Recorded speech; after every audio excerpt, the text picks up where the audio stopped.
En este diagrama podemos ver las principales causas que explican la asignación ineficiente de los subsidios de vivienda en Colombia. Por un lado están los factores de política, tenemos en cuenta el ámbito financiero y también aparecen problemas de gestión y se suman causas técnicas. En conjunto, todos estos elementos convergen en un mismo resultado, una política de subsidios que no logra ser eficiente, equitativa y sostenible en el tiempo. En la primera gráfica podemos ver el número de subsidios otorgados entre 2003 y 2025. Aquí se aprecia una tendencia irregular con un fuerte crecimiento entre 2021 y 2022, pero con caídas muy marcadas a partir del 2023. Esto refleja una falta de consistencia en la política de vivienda.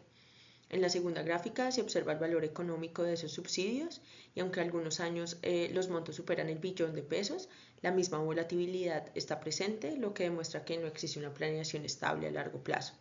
En conjunto, estas dos gráficas muestran que a pesar de los esfuerzos, la política pública no ha logrado responder de manera sostenida a la creciente demanda que hoy se traduce en cerca de 4.9 millones de hogares en déficit habitacional.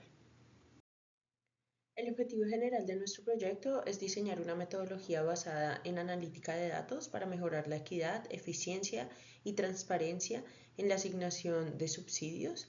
Entre los objetivos específicos se encuentra identificar alternativas metodológicas, definir criterios de evaluación y considerar la incertidumbre presupuestal, institucional y social. El problema tiene varias dimensiones. En cuanto a lo social, priorizar a los hogares más vulnerables y superar la inestabilidad que generan los cambios de gobierno. En lo económico, enfrentar las restricciones presupuestales y garantizar una distribución equitativa entre zonas rurales y urbanas. Entre los actores claves están el Ministerio de Vivienda, encargado de la política habitacional, las cajas de compensación, los gobiernos locales, el Departamento Nacional de Planeación, los beneficiarios, principalmente familias vulnerables, y las constructoras y alianzas público-privadas que materializan los proyectos. Asimismo, el sistema enfrenta riesgos como la disponibilidad variable de proyectos BIS y BIP, los tiempos de trámite, la tasa de deserción de beneficiarios, el riesgo de corrupción y la variación en los costos de la vivienda. A esto se suman incertidumbres como la variabilidad presupuestal, la migración interna, los cambios normativos y las condiciones macroeconómicas. Todos estos factores refuerzan la necesidad de aplicar metodologías de análisis de decisiones para diseñar una política pública más sólida y sostenible. El proyecto lo analizamos a través de 4 tipos de variables: las de decisión, criterios de enfoque, distribución y presupuesto; las aleatorias, oferta de proyectos, tiempos, costos y deserción; las de rendimiento, cobertura, equidad, impacto y eficiencia; y por último las contextuales, como la situación macroeconómica, regulaciones, déficit habitacional y perfil de los hogares. En conjunto, estas variables permiten medir y optimizar el impacto del programa. Tenemos dos alternativas de decisión: distribución por región, que asigna subsidios según solicitudes y déficit habitacional; puntaje socioeconómico, que prioriza a los hogares más vulnerables. Y estas dos alternativas se evalúan con 6 criterios: cobertura, equidad, desarrollo en el tiempo, tasa de renuncias, impacto social y eficiencia operativa. Así podemos comparar y escoger la mejor estrategia.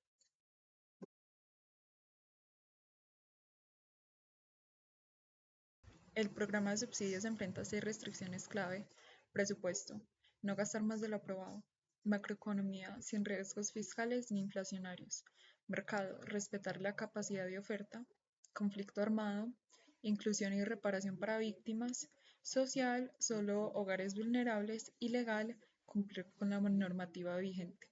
Estas reglas aseguran un uso justo y sostenible de los subsidios. Para la etapa 3, identificación de las fuentes de información para el análisis del proyecto de entrega de subsidios de vivienda, Colombia, tenemos dos tipos de fuentes de información: fuentes primarias y secundarias.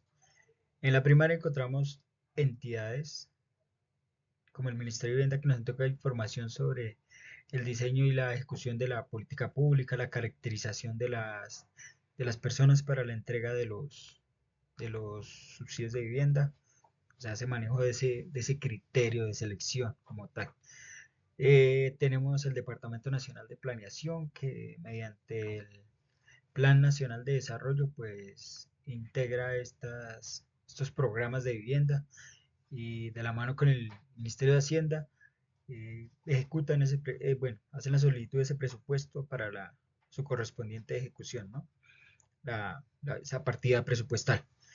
Tenemos una plataforma de datos abiertos del Gobierno Nacional que nos permite pues, revisar, obtener todos los históricos de los comportamientos de estos subsidios, eh, cómo se han venido dando las tendencias, la cobertura, el impacto que ha tenido, ¿no? Es muy importante en las fuentes secundarias tenemos el Departamento Nacional de Planeación, en donde de acuerdo a una encuesta que hace de calidad de vida, ellos identifican esa necesidad o ese déficit habitacional que es el que se pretende atacar con las políticas y programas de vivienda que anteriormente se mencionaban. Adicional, eso pues caracteriza también la población para lograr que se conduzcan los subsidios donde deben ser. Entonces, esta información también es muy relevante para nuestro análisis del proyecto. Está Camacol, que nos da una información muy importante de los comportamientos del mercado inmobiliario y que al cotejarlo con esas eh, subsidios de vivienda, esas estrategias de vivienda, programas, a ver si en realidad tiene un impacto real, si son adecuados a lo que está pidiendo el sector de vivienda. Pues el Banco de la República, dando también esas visiones de cómo está la inflación, esos factores macroeconómicos que de cierta manera afectan el sector inmobiliario. El Ministerio de Hacienda y Crédito Público, pues como lo mencionaba, asigna esas partidas presupuestales para la ejecución de los programas.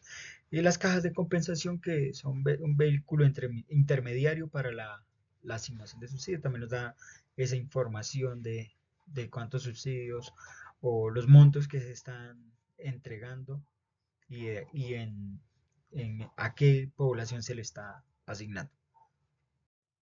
Bueno, ahora vamos a ver algunas variables que tuvimos en cuenta para realizar el análisis del proyecto.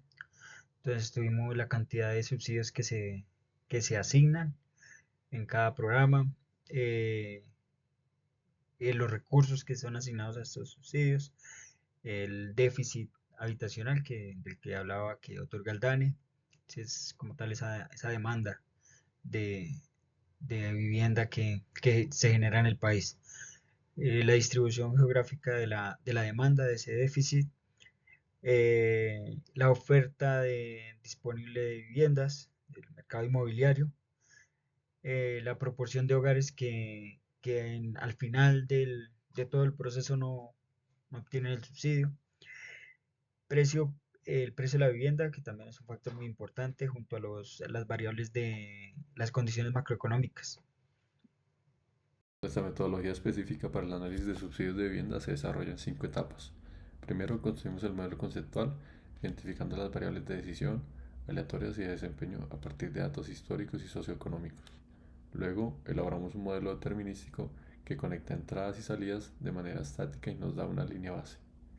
El tercer paso es una simulación probabilística de Monte Carlo, donde asignamos distribuciones a las variables inciertas y generamos miles de escenarios de equidad, cobertura y eficiencia.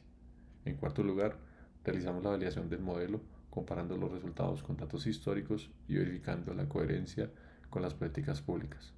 Finalmente, diseñamos experimentos probando alternativas de asignación por región, por vulnerabilidad o por puntaje socioeconómico, para identificar la política más robusta ante la incertidumbre. El modelo determinístico nos permite entender la lógica estructural del sistema y sirve como referencia inicial. El modelo probabilístico, en cambio, es clave porque incorpora la variabilidad presupuestal, la demanda fluctuante y los cambios normativos, evitando decisiones basadas en promedios y permitiendo analizar escenarios de riesgo. Los modelos se complementan. El determinístico establece la lógica y el probabilístico incorpora la incertidumbre, lo que permite una comparación más sólida entre alternativas. Para construirlo seguimos 4 pasos: conceptualizar las variables, asignar distribuciones con bases de datos históricos, implementar la simulación en herramientas computacionales y validar los resultados con series históricas y supuestos de política pública. Bueno, para finalizar podemos concluir que la política de subsidios de vivienda atraviesa por múltiples fuentes de incertidumbre, lo cual afecta su consistencia. La metodología Monte Carlo es la más adecuada para este caso. Nos permite tener esas incertidumbres en un modelo mejor estructurado y nos da una visión realista de cada uno de los escenarios.